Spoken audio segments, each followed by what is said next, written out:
across Texas. The issue is. I'm Stephen Dial in Dallas. I'm Rudy Koski in Austin. And I'm Greg Grugan in Houston. And this is Texas, the issue is. Last week, we talked to Texas Senator Ted Cruz. This week, we will hear from his opponent, Dallas Congressman Colin Allred. Allred knows it's an uphill climb, but he says he's ready to call Ted Cruz out for what he says is not working in the best interest of Texans. That on November 5th, we're going to shock a lot of people. You talked about shock. I don't think that shock can happen without the Democratic Party being energized and people turning out to the polls. Will a rematch of President Biden and former President Donald Trump make turnout low for Democrats, or do you think something may change in the next couple of months? I think there's going to be incredible enthusiasm around this election, in part because of the stakes, in part because I think we are now seeing the kind of crystallization of who's going to actually be on the ballot. And I talked to a lot of folks over time who didn't know what that was actually going to look like. So I think there's certainly going to be that excitement there. But what our task, I think, in my campaign has to be, which is to, of course, turn out folks and make sure that we can get our fellow Texans involved in their democracy, but also to reach out to independents and Republicans and say, listen, I am the most bipartisan member of the Texas delegation. I'm running against the most extreme senator in the country. We're not an extreme state. Our freedoms are at risk. We have to make sure we protect and restore those freedoms. Let's do it together. Let's build a broad coalition of Texans to reject an extremist like Ted Cruz. Democrats have not won statewide in decades. What makes you think this year is different? Well, I'm used to overcoming long odds, I guess you could say. I was raised by a single mom in Dallas. I was a public school teacher. Didn't seem very likely when I was growing up that I'd be here in this seat as a member of Congress. But also I got here by beating a long-term incumbent who nobody thought could be beaten.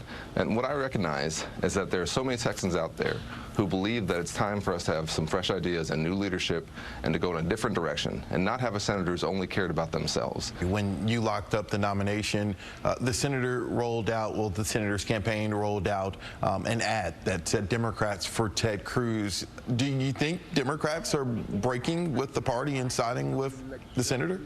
He's been proudly an extremist, and so I don't see any crossover here. And when I was in the NFL, we used to say, check the tape because the tape doesn't lie. And for Ted Cruz, the tape is very clear that for 12 years he's been an extremist. He's been a right-wing extremist. He's been proud of that. And I think it's actually kind of laughable that at this point he's trying to show that he has some level of moderation when for 12 years he's been so proud that he doesn't. Let's talk about the border. It is definitely a priority for a lot of voters heading into November. I know you and some Democrats sided with Republicans when it came to trying to do something. That bill has not come up on the House floor, the bipartisan bill. Do you think Ted Cruz is wrong in opposing that bill? I do think that Ted Cruz is entirely wrong to oppose that bill, and I don't know why he refuses to help us secure the border. And to me, he's been pretty blatant that he wants to run on this issue in November. To me, that should be so offensive to every single Texan. We are impacted by this crisis at our border more than any other state.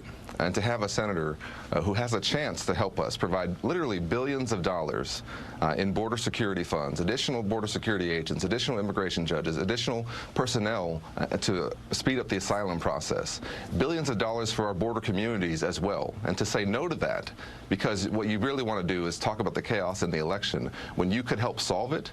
To me, every Texan has to look at that very closely and say, is that really what we want in a United States senator? The House passed a bill that would ban TikTok if they did not divest from their Chinese parent company. You voted with the majority for that bill. Why do you think that is needed?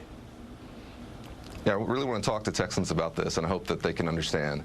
I'm a member of the Foreign Affairs Committee, and the threat from our foreign adversaries is very real. And when you have such an influential app controlled by the Chinese Communist Party, it's a problem for us. It's a national security problem for us. And so what we're doing here is not banning TikTok. What we're doing here is saying that they must divest, that their ownership has to be separate, that this is a national security threat for us, and that this has to change. We've done this before with the other apps in the past. We've done this in other areas of our economy. Dallas Congressman Colin Allred on the offense. Rudy Koski, what's your one word? Congeniality. Greg, what about you? Stephen, my word is riptide, the political kind. All right, the Fox Texas Trio will be back after this break to discuss more.